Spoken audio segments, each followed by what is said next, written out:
बिचमा सबै उयो गर्दा हुन्छ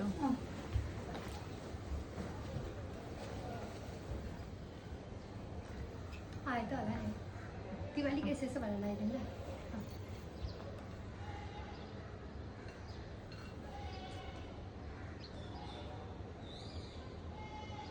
ल भएन त के भयो भाइ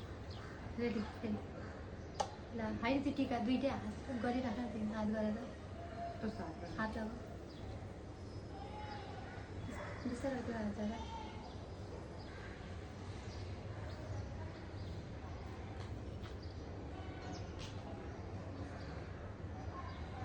तर सकेको चाहिँ कति मैले गर्ने हो एकछिन न फेरि सुरु भने एकछिनमा गरे पनि होला नि त म यस्तो गर्छु नि हात उठेर गरिहाल्नु ल हात